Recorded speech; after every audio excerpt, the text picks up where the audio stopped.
పెనుగులాడి గెలిచాడా లేదయ్యా?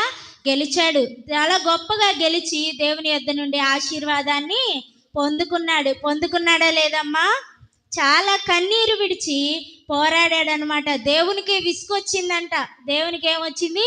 విసుకొచ్చేసింది. ఏంటి ఈ విధంగా నన్ను శోధిస్తున్నాడు, ఈ విధంగా నన్ను ఎందుకని పదే పదే నన్ను ఎందుకు అడుగుతున్నాడు అని చెప్పి దేవునికి విసుకొచ్చి తొడగూటి మీద కొట్టాడనమాట. నన్ను విడిచిపో, ఎందుకని నన్ను ఇలా శోధిస్తున్నావు అని చెప్పి అన్నప్పుడు, నువ్వు నన్ను ఆశీర్వదిస్తేనే నువ్వు ఈ స్థలం నుంచి నేను నిన్ను పోనిస్తాను ప్రభువా, నువ్వు నన్ను ఆశీర్వదించయ్యా, నా తప్పులన్నీ మన్నించు ప్రభువా అని చెప్పి దేవుని దగ్గర గొప్పగా పోరాడాడనమాట. పోరాడి ఏం చేశాడు?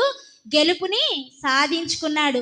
దేంతో పోరాడాడు? పట్టుదలతో తన యవ్వన జీవితంలో పోరాడాడు. దేంతో పోరాడాడు?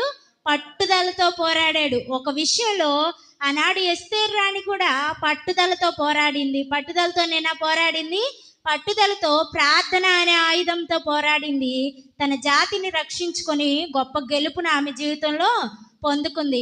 ఈనాడు యాకోబు గారి వల్లే కూడా పట్టుదల కలిగి నువ్వు పోరాడితే యాకోబు గారిని ఆశీర్వదించిన దేవుడు నిన్ను నన్ను ఆశీర్వదించడంటారా? ఖచ్చితంగా దేవుడు ఆశీర్వదించే దేవుడు. ఖచ్చితంగా దేవుడు మన జీవితంలో మేలులు చేసే దేవుడు. మరి యాకోబు గారి గురించి ఆది కాండంలో ఉండిద్ది కదా, మరి ఇక్కడ హోషేయ గ్రంథంలో ఎందుకు రాయించాడమ్మా? హోషేయ భక్తుడు ఎందుకు రాయించాడో తెలుసా? ఆనాడు హోషేయ ప్రవక్త కాలంలో ఇశ్రాయేలీలందరూ విగ్రహారాధన వైపు తిరిగారనమాట. దేవుని ప్రజలైన వారందరూ దేవుణ్ణి మరిచిపోయారంట. దేవుడు చేసిన మేలులన్నీ మరిచిపోయారంట. దేవుడు వారి జీవితంలో జరిగించిన కార్యాలన్నీ మరిచిపోయి విగ్రహాలకు మొక్కడం మొదలు పెట్టారంట. విగ్రహాలే మా దేవుళ్ళని పూజించడం మొదలు పెట్టారంట. తద్వారా హోషేయ ప్రవక్త చాలా దుఃఖానికి లోనై వారందరికీ ఏమని తెలియపరుస్తున్నాడంటే, యాకోబు గారిని ఒక ఉదాహరణగా తీసుకొని తెలియపరుస్తున్నాడు. మీ పితరుడైన యాకోబు గారు ఈ రీతిగా పోరాడాడు, తన యవ్వన జీవితంలో దేవుని దగ్గర పోరాడాడు. మీరు ఎందుకని దేవుణ్ణి నమ్మలేకపోతున్నారు? మిమ్మల్ని మీరు కలిగి ఉన్న దేవుడిని మీరు ఎందుకని నమ్మట్లేదని చెప్పి చాలా దుఃఖంతో ఆ యొక్క ప్రజల నిమిత్తము హోషేయ గారు యాకోబు గారి సాదృశ్యంగా వారితో తెలియపరుస్తున్నాడు. మీరందరూ ఎందుకని దేవునికి వ్యతిరేకంగా జీవిస్తున్నారు?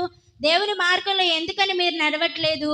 మీ పితరుడైన యాకోబు సంగతి ఒక నిమిత్తము దేవుని సన్నిధిలో పోరాడాడు, తద్వారా గొప్ప ఆశీర్వాదాన్ని పొందుకున్నాడా లేదమ్మా? పొందుకున్నాడా లేదా? ఈ రోజున బైబిల్ గ్రంథంలో దేవుడు ఈ వాక్యాన్ని మనకి ఎందుకు తెలియపరుస్తున్నాడంటే, మనం కూడా దేవుడు మన జీవితంలో చేసిన మేలులు మర్చిపోతున్నామేమో, ఆయన మన జీవితంలో చేసిన కార్యాల్ని మర్చిపోతున్నామేమో, ఆయన మనకు అన్నీ ఇచ్చిన తర్వాత దేవుణ్ణి విడిచి వెళ్ళిపోతున్నామేమో.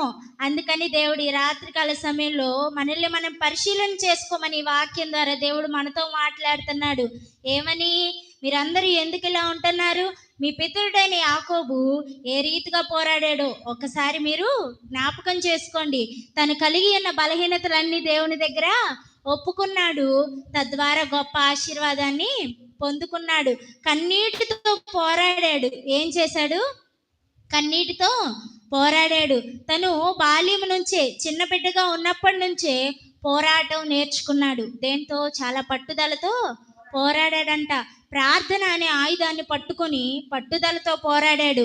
ఈనాడు చిన్న సమస్య వస్తే మీరు ఎందుకని వేరే వైపు తిరిగిపోతున్నారు? వేరే మార్గంలో ఎందుకని వెళ్ళిపోతున్నారు అని చెప్పి రాత్రికాల సమయంలో హోషేయ భక్తుడు ఆనాడు ఇశ్రాయేలీలతో ఎలా అయితే తెలియపరిచాడో, ఈనాడు ఈ రాత్రికాల సమయంలో దేవుని బిడ్డలైన మనతో తెలియపరుస్తున్నాడు.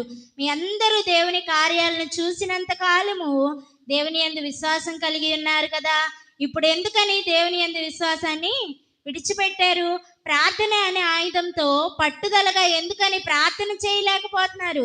ఎందుకని దేవుని సన్నిధిలో పెనుగులాడలేకపోతున్నారు? ఎందుకని యాకోబు వలె దేవునితో పోరాడలేకపోతున్నారు? మిమ్మల్ని మీరు ఒక్కసారి పరిశీలన చేసుకోమని దేవుడి రాత్రికాల సమయంలో ఈ యొక్క హోషేయ గ్రంథం ద్వారా దేవుడు మనతో మాట్లాడుతున్నాడు. యాకోబు గారి జీవితం ద్వారా దేవుడు మనతో మాట్లాడుతున్నాడు. ఏమని? యాకోబు గారు తన యొక్క ప్రార్థన అనే ఆయుధంతో పట్టుదలతో పోరాడిన విధానంలో గొప్ప